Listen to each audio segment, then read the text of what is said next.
마가복음 7장 31절에서 37절까지의 말씀,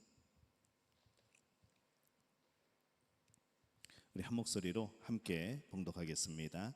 예수께서 다시 두로 지방에서 나와 시돈을 지나고 데가볼리 지방을 통과하여 갈릴리 호수에 이르시매 사람들이 귀먹고 말 더듬는 자를 데리고 예수께 나와 안수하여 주시기를 간구하거늘 예수께서 그 사람을 따로 데리고 무리를 떠나사 손가락을 그의 양 귀에 넣고 침을 뱉어 그의 혀에 손을 대시며 하늘을 우러러 탄식하시며 그에게 이르시되 에바다 하시니 이는 열리라는 뜻이라. 그의 귀가 열리고 혀가 맺힌 것이 곧 풀려 말이 분명하여졌더라. 예수께서 그들에게 경고하사 아무에게도 이르지 말라 하시되 경고하실수록 그들이 더욱 널리 전파하니 사람들이 심히 놀라 이르되 그가 모든 것을 잘하였도다. 못 듣는 사람도 듣게 하고 말 못하는 사람도 말하게 한다 하니라. 아멘. 할렐루야. 하나님의 은혜가 오늘 이 밤에 기도의 자리에 나온 우리 믿음의 가족들에게 놀라운 복으로 역사하시기를 예수님의 이름으로 축원합니다. 들리지 않고 또 생각을 말로 표현하고 싶은데 이제 그런 것에 어려움이 있다고 한다면은 굉장히 안타깝고 또 본인 스스로도 굉장히 답답한 그런 상황이 될 겁니다. 처음부터 들리지 않고 처음부터 말을 할 수 없었다면은 그것이 그냥 그렇게 또 익숙하게 살아가는 방법이 될 터인데, 우리가 살아가면서 우리가 멀쩡하게 정상적으로 살아가다가 들리지 않게 되고 말할 수 없게 된다고 한다면은 그 답답함은 참 말로 표현하기 힘든 그러한 답답함이 되겠죠. 이 성경에는 예수님께서 눈이 보이지 않는 이들, 또 말을 못하는 이들을 많이 고치신 그런 사례들이 기록이 되어 있습니다. 이 시각은 장애가 있어도 말하고 들을 수가 있기 때문에 어느 정도의 대화가 가능하지만은 이 청각은 이 언어와 또 말하는 것과 상관이 있어서 귀가 들리지 않으면 이 말하는 것이 뚜렷하게 들리지 않고 또 그 말하는 것에 있어서 정확하게 발음이 되지 않는 것이죠. 이제 그런 어려움이 참 많습니다. 우리가 그런 면을 또 영적으로 볼 때는 그렇습니다. 신앙인의 입장에서 볼 때에는 우리가 이 강단에서 선포되어지는 이 주님의 말씀을 들을 수 없다는 것은 참 더욱더 안타까운 일인 것이죠. 요즘에 말씀이 얼마나 많습니까? 인터넷만 켜도 TV만 켜도 그냥 말씀이 계속해서 24시간 흘러나오고 마음만 먹으면은 얼마든지 말씀을 찾아서 듣고 또 듣고 그래도 전혀 시간에 구애받지 않는 우리는 그런 시대에 또 그런 신앙생활을 하고 있습니다. 지금도 이 하나님의 말씀을 들을 수 없는 나라들이 굉장히 많이 있죠. 이 하나님의 말씀을 듣기 위하여서 정말 숨어서 몰래 그것도 막 감시의 눈길을 피하면서 막 그렇게 듣는 그들을 볼 때에는 참 우리는 자유롭고 그래도 이게 전혀 다른 종교가 있는 나라에 살지만은 그럼에도 불구하고 우리들에게 신앙의 자유는 참으로 귀하고 소중한 것이라는 것이 느껴지게 되는 그런 곳이기도 합니다. 또 그들이 마음대로 찬양할 수 없어서 이 곡조는 그냥 자기네 나라의 민속 곡조에다가 가사만, 이 찬양의 가사를 넣어서 그렇게 찬양하는 그런 나라들도 참 많이 있는 것이죠. 기도할 때도 통성으로 그냥 막 부르짖으면서 기도했으면 좋겠는데 그러지도 못하고 정말로 그냥 마음속으로 부르짖는 그런 나라들이 아직도 많다는 겁니다. 그들을 생각해 보게 될 때에 오늘 우리가 이렇게 막 부르짖고 하나님 앞에 막 큰 소리 내어서 기도하고 막 찬양하고 성경 말씀을 선포하고 우리가 이런 환경에서 산다는 것이 얼마나 감사한 일인지 모른다는 것이죠. 오늘 말씀에서는 예수님께서 이 청각과 이 언어의 장애를 가진 사람을 고치시는 이 장면이 나옵니다. 우리가 이 말씀을 통하여서 우리가 믿고 있는 주님이 어떠한 분인가, 오늘 그것을 한번 말씀을 살펴보려고 합니다. 먼저 마가복음 7장 33절 상반절에 보면은 이렇게 기록이 되어 있습니다. 예수께서 그 사람을 따로 데리고 무리를 떠나사, 이렇게 되어 있습니다. 예수님께서 들리지 않고 이 말할 수 없는 사람을 한적한 곳으로 데려가십니다. 1대1의 관계에서, 그런 깊은 개인적인 관계에서 그 사람을 치료하시죠. 주님의 기적과 이 사람들이 생각하는 보통 기적 사이에는 분명한 차이가 있습니다. 주님의 기적에는 어떤 마술이나 아니면 어떤 장사 속이나 어떤 내가 이 기적을 행하면은 사람들이 되게 좋아하겠지, 내가 이 기적을 행하면은 사람들이 나를 높이 우러러보겠지 하는 그런 전혀 계산이 없는 것이죠. 요즘에 이 참 병 고치는 은사들도 많이들 이렇게 하고 또 이제 그런 모습들을 많이 봅니다. 그런데 그런 모습을 보면서 참 대단하다는 생각이 들죠. 먼저 부럽다는 마음도 좀 있고요. 참 대단하다는 생각이 듭니다. 그렇게 은사를, 하나님 주신 은사를 그렇게 사용하면서도 교만하지 않고 잘못된 길로 빠지지 않고 조금만 마음만 잘못 먹으면은 굉장히 위험한 길로 오히려 예수님보다 앞서서 영광을 받아가는 그러한 자리에 빠져들 수 있는데, 그래도 그런 은사를 받고 나서 정말 그것을 그대로 겸손하게 행하는 이들을 보면은 참 대단하다는 생각이 들고 또 존경스럽기까지 합니다. 하지만은 많은 사람들이 그런 은사들을 통하여서 더 하나님께 영광을 돌리고 더 겸손의 자리로 내려가는 것이 아니라 자꾸 하나님을 뒤로 밀치고 예수님을 뒤로 밀치고 내가 앞으로 자꾸 나가려고 하는 이제 그런 모습들이 많이 발견이 됩니다. 결국 그러다 보면은 사탄이 틈타게 되고 교만해지게 되고 결국에는 이제 어느 날 갑자기 내가 하나님이요, 내가 성령님이요, 막 그런 사람들이 나타나기 시작하는 것이죠. 무수한 사람들을 모아놓고 내 자신이 치유의 권능을 받았음을 공개하면서 뭐 이제 거기에 분명히 또 이 헌금이 따라오게 됩니다. 물론 감사해서 내가 병이 치유되어서 하나님 감사합니다 라면서 드리는 그러한 헌금은 정말로 뜻이 있는 그런 헌금이겠죠. 하지만은 내가 이 헌금을 드릴 테니 나를 고쳐주실 줄로 믿습니다 라고 하는 그런 쪽으로 몰아간다고 한다면은 이것은 뭔가 잘못돼도 한참 잘못된 것이 아닌가 그런 생각을 해보게 됩니다. 예수님께서는 자기 과시의 의도가 전혀 없었습니다. 오히려 그분은 이 치유의 기적을 아무에게도 이르지 말라고 당부를 하시죠. 또 주님은 기적을 베푸실 때에 철저히 개인의 필요까지도 미리 아시고 또 그것까지도 채워주시는 그런 일들을 행하십니다. 우리가 볼 때는 우리의 겉모습의 장애만 보이는 것이죠. 근데 예수님이 보시는 것은 무엇인가 하면은 그 장애로 인하여서, 그 질병으로 인하여서 받은 마음의 상처, 때로는 마음의 상처 때문에 우리에게 나타나게 된 그런 질병, 이것을 함께 보시는 분입니다. 그래서 우리의 마음을 아시는 분, 나의 모든 삶을 보시는 분, 또 내가 무엇이 필요한지, 무엇이 해결돼야 되는지, 마음에 무엇이 해결돼야 되는 건지, 진짜 우리의 외적인 병이 해결돼야 되는 건지 이것을 아시는 분은 바로 우리 예수님이라는 것이죠. 그래서 이 기적을 베푸실 때에 예수님은 겉으로는 참 놀라운 역사, 치료의 역사가 나타나는 것으로 우리는 그렇게 보지만은 사실 그 깊이를 따져보면은 그들이 그 치료를 받은 이후에 변화되는 모습이 있습니다. 예수님을 주로 시인하게 되고 그가 예수님 앞에 자신의 삶을 드리게 되고 예수님을 메시아로 인정하게 되는 그러한 고백들이 이어져 오는 것을 보게 될 때에 정말 우리에게 필요한 것은 외적인 우리의 그런 육체의 치료 이것뿐만 아니라 우리 심령의 치유가 필요한 것이 아닌가라고 생각을 해보는 것이죠. 근데 주님이 바로 그러한 일들을 행하십니다. 사람들이 관심이 그 치유 자체에만 집중되는 것이 아니고 그 영혼을 불쌍히 여기시는 이 예수님의 마음을 그들은 함께 경험을 해야 되는 겁니다. 우리가 드리는 예배는 공동체가 함께 드리는 또 신앙의 표현이 되어지죠. 근데 이 신앙, 우리가 함께 드리는 예배는 또한 개인의 가장 개인적인 고백이기도 합니다. 그래서 우리가 신앙생활을 할 때에 하나님과 단둘이 함께하는 것을 시간을 가지는 것은 굉장히 중요한 것이죠. 물론 이렇게 우리가 공적으로 모여서 함께 공동의 기도 제목을 놓고 하나님께 부르짖는 것, 이것은 우리 공동체가 당연히 해야 되는 또 기도의 그런 모임이기도 합니다.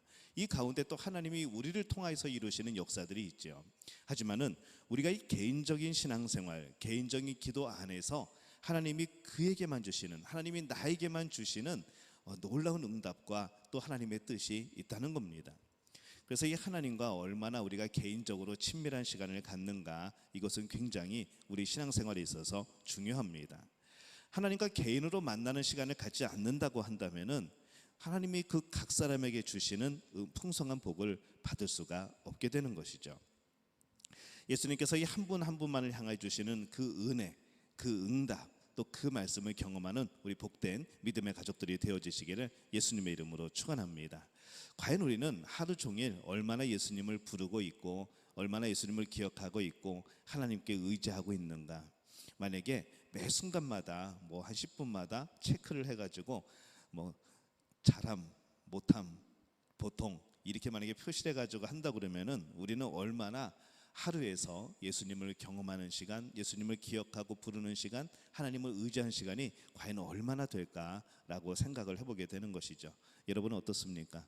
오늘도 예수님을 부르고 아침에 일어나서 예수님 사랑합니다 라고 고백을 하고, 오늘도 일 시작하기 전에, 밥 먹기 전에, 오늘도 일과 정말 바쁠 때에, 오늘도 걱정이 생기고 근심이 생길 때 예수님은 어떡하죠? 라고 예수님을 부를 수 있는 그런 시간들이 여러분에게 있었습니까? 정말 그런 시간이 있었다고 한다면 오늘 우리는 예수님을 붙들고 살아간 겁니다. 예수님과 동행한 것이죠. 예수님께서는 하나님의 나라를 전파하는 그 바쁜 사역 가운데서도 무리를 피해서 한적한 곳으로 가셔서 이 살아계신 하나님과 단둘이 그렇게 이야기를 나누시는, 교제하시는 모습을 그 제자들에게, 사람들에게 많이 보이셨습니다. 누가복음 5장 16절에도 예수는 물러가사 한적한 곳에서 기도하시니라 라는 말씀이 있죠. 이런 말씀이 여러 군데 기록이 되어 있습니다. 무릎 꿇고 조용히 주님과 만나는 시간, 이 하루의 중요한 일과로 여러분 삼으시기를 바랍니다. 그냥 시간 날 때 예수님 앞에 무릎 꿇는 것이 아니라 순간순간마다, 꼭 내가 진짜 무릎을 꿇고 두 손을 모으고 눈 꼭 감고 기도하지 않더라고 할지라도 매 순간마다 우리 일상생활에서 내가 예수님을 기억하고 있고 예수님께 의지하고 있다는 그 표현들을 우리는 할 필요가 있다는 것이죠. 그러면 분명히 우리들의 삶에는 놀라운 변화가 나타날 겁니다. 우리가 수요일에도 말씀을 전했지만은 우리가 새로운 가족이 들어오거나 또 떨어져 살던 가족이 함께 모여 살게 되면은 분명히 그 삶에는 변화가 나타납니다. 삶의 패턴이 바뀌고 그 다음에 중요한 것이 달라지고 우리의 삶의 시간들의 배정이 달라지는 것이죠. 그런데 우리가 주님과 동행한다면, 우리가 하나님과 매 순간마다 동행한다면 우리가 변화되고 우리가 더욱더 신앙의 열정이 생겨나고 하나님을 더 깊이 사랑하고 하나님과 더 친밀해지는 것은 당연한 변화가 아닌가 생각을 해보는 겁니다. 하다못해 한 식구가 새로 들어와도 놀라운 삶의 변화가 나타나는데 예수님과 더불어 살아가는데 어떻게 변화가 없을 수 있겠습니까? 변화가 없다면 예수님과 함께 동행하지 않는 것이죠. 오늘 이 말씀을 보면은 마가복음 7장 33절에 손가락을 그의 양 귀에 놓고 침을 뱉어 그의 혀에 손을 대시며 이렇게 말씀을 합니다. 굉장히 상징적인 행동이죠. 처음에는 이 말씀을 보면서 손가락을 그의 양 귀에 놓고 제 아내 귀에 이렇게 손을 넣어보고 침을 뱉어서 아내 혀에 손은 못 대고 그러면 혼날 테니까요 못하고 이러면 어떨까라는 생각도 해본 적이 있습니다. 도저히 따라할 수 없는 그런 행동이죠. 왜 이런 행동을 하셨을까라고 생각을 해보면서 굉장히 예수님의 상식적인 행동이 아니었어요. 그런 상징적인 행동이 아니었을까 생각을 해보게 됩니다. 그렇다고 오늘 또 집에 가셔서 손가락을 아내나 남편의 귀에 놓고 침을 뱉어서 그의 혀에 손을 대는 일이 없기를 바랍니다. 큰일 납니다. 그래서 이 성경의 모든 그런 상징적인 행동을 보면은 이것은 과연 왜 그랬을까라고 가만히 말씀을 묵상해 보면은 이것을 보면서 우리의 믿음이 굉장히 촉진되어지는, 우리의 믿음이 굉장히 어떤 기대와 효과와 막 이렇게 기대가 상승되어지는 그런 효과가 있다는 것이죠. 예수님이 이 행위를 하셨을 때 이 병자는, 이 장애를 가진 사람은 과연 마음이 어땠을까라고 생각을 해보는 것이죠. 예수님이 다가오시더니 귀에 손을 넣으시고 침을 뱉어서 그의 혀에 손을 대시고 그러면서 뭘 생각했을까요? 이 양반이 왜 이러나 그랬을까요? 그는 예수님이 그렇게 하실 때 기대가 생겨납니다. 이분이 나를 치료하시겠구나. 지금까지 아무도 나에게 이렇게 한 분이 없었는데 이분은 나를 치료하시겠구나라는 그런 기대, 소망이 생겨나기 시작하는 겁니다. 우리가 믿음을 가지고 살아갑니다. 근데 믿음과 늘 함께 따라오는 것이 있습니다. 바로 기대, 소망이라는 것이죠. 그래서 우리가 주님을 신뢰한다면 그 주님의 하실 일을 기대하는 것이 맞는 삶입니다.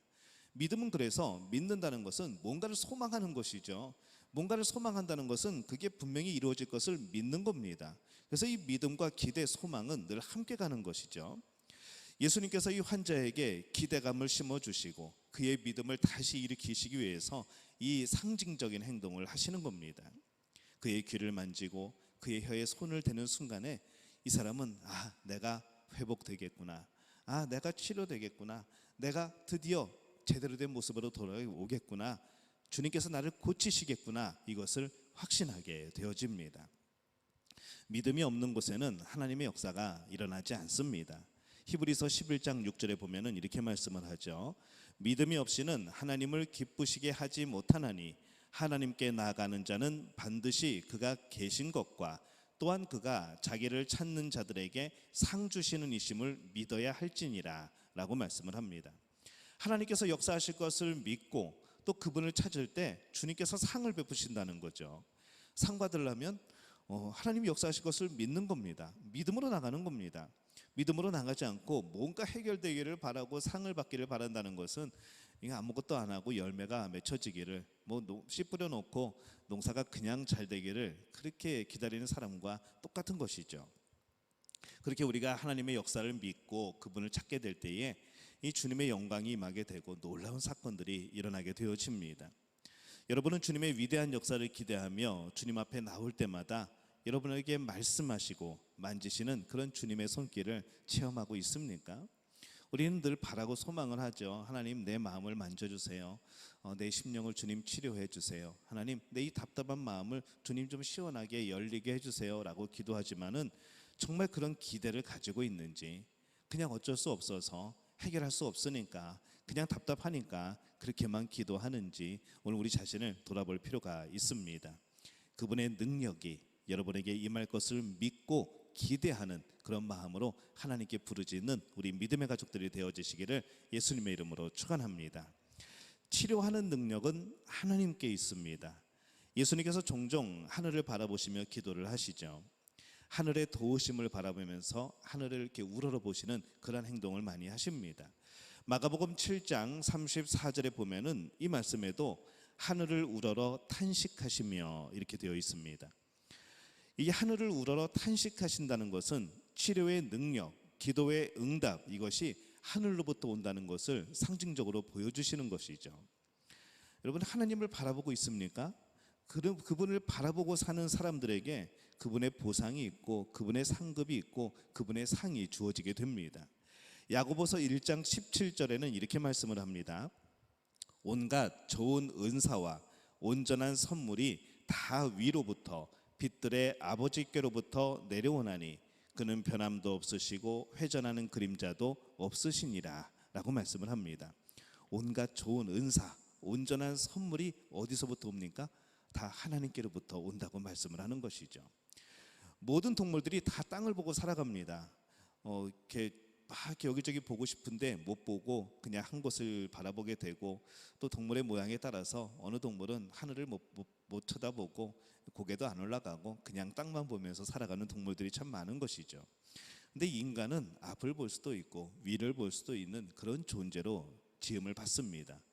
왜 뒤에 눈이 안 달렸을까 생각을 해보면은 지난 일들을 기억하지 말라라는 그런 의미가 아닐까 생각을 해보는 것이죠. 하나님을 바라보고 앞을 바라보고 하나님이 열어주실 그런 새로운 시대를 살아가고 또 하나님이 열어주실 그 길을 걸어가고 앞만 보고 나가는 것, 뒤돌아보며 소금기둥 되지 않고 뒤돌아보며 세상 것을 아쉬워하지 않는 그러한 삶으로 살아가라는 그런 말씀이 아닐까라는 생각도 해보게 됩니다.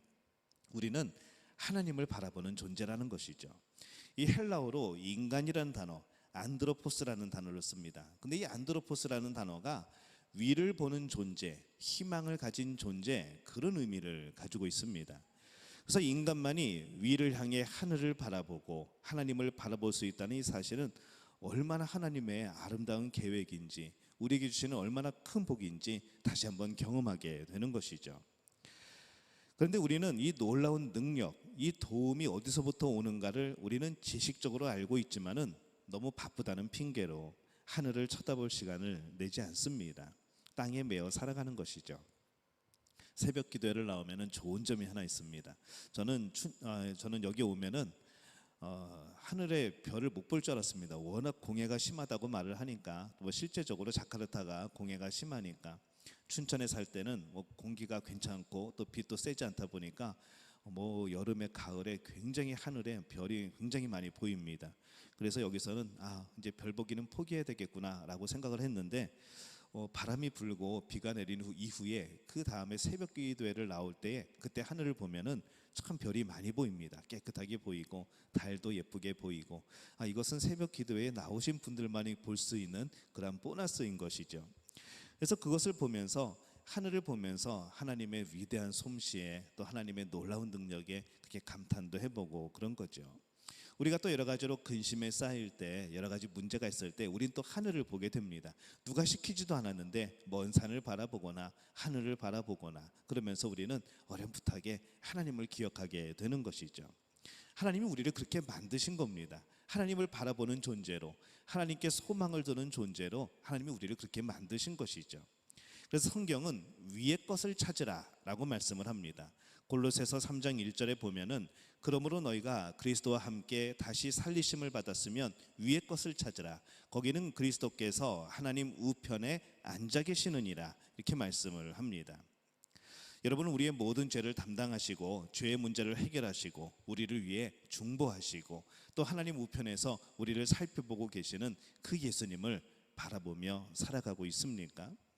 때로는 우리의 계속되는 삶의 고통 때문에 우리는 어쩔 수 없이 하나님을 의지하게 되는 그런 삶을 살아갑니다. 근데 저는 그것도 굉장히 감사하고 고마운 일이라 생각이 듭니다. 그렇게 때가 완악하지 않고 그 어려움이 있음에도 불구하고 내가 하나님을 의지 않고 기도하지 않는다면 그것이 어떻게 신앙생활이라 할 수가 있겠습니까? 하지만 이 고통 상황 속에서도 하나님이 우리에게 주시는 놀라운 복이 있습니다. 그것은 하나님을 의지하는 삶, 주님을 기억하는 삶, 우리에게 이 복을 주신다는 것이죠. 우리가 작은 어려움을 통하여서 하나님을 바라볼 수 있다면, 우리가 삶의 여러 가지 어려움들을 통하여서 더욱더 하나님과 친밀해질 수 있다면은 우리의 문제 같은 거는 사실 아무것도 아닌 것이죠. 하나님이 그 문제가 무서워서 야 나중에 찾아와 그러시겠습니까? 하나님이 그 문제를 해결하지 못해서 야 지금은 아닌 것 같은데 문제 해결되고 와 라고 말씀하시겠습니까? 그렇지 않다는 것이죠.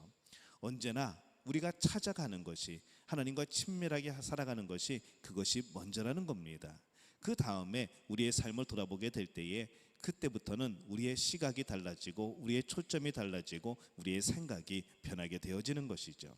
도리어 감사가 되고 은혜가 될 수 있다는 말입니다.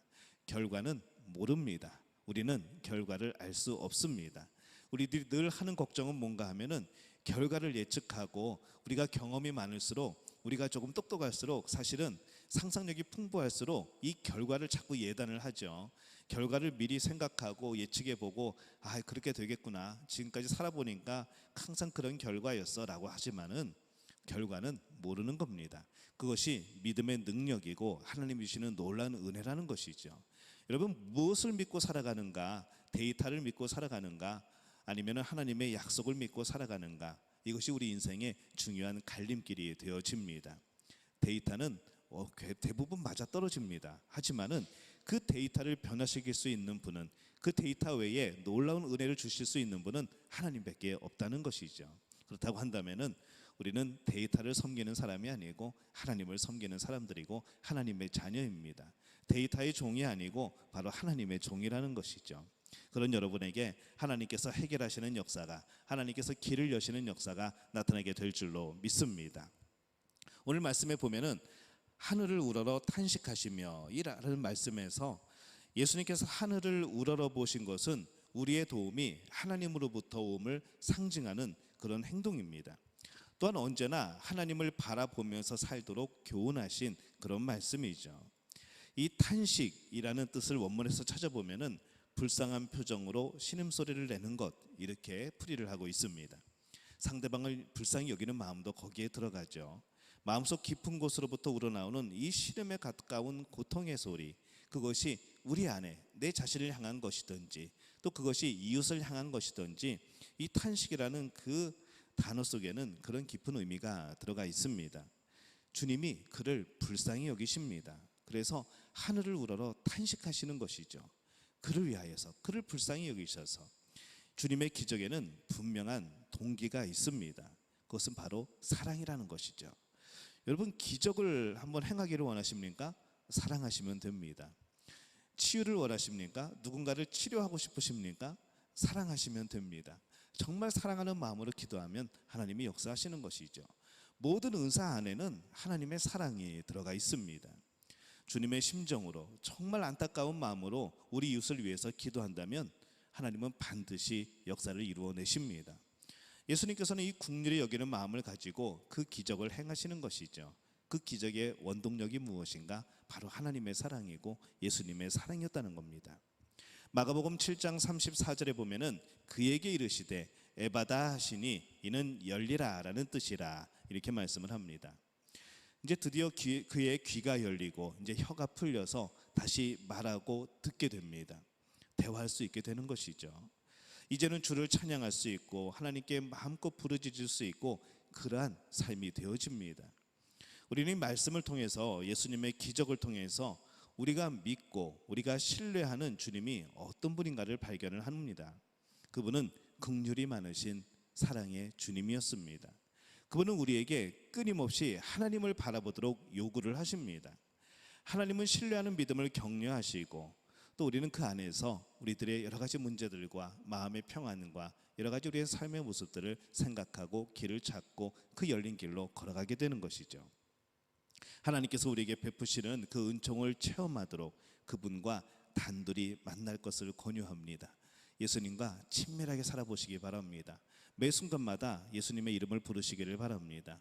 도대체 기도할 내용이 없고 그냥 아무 일도 없을 때에도 예수님 아시죠? 사랑합니다 라고 고백하는 그런 순간들이 계속 이어지시기를 바랍니다.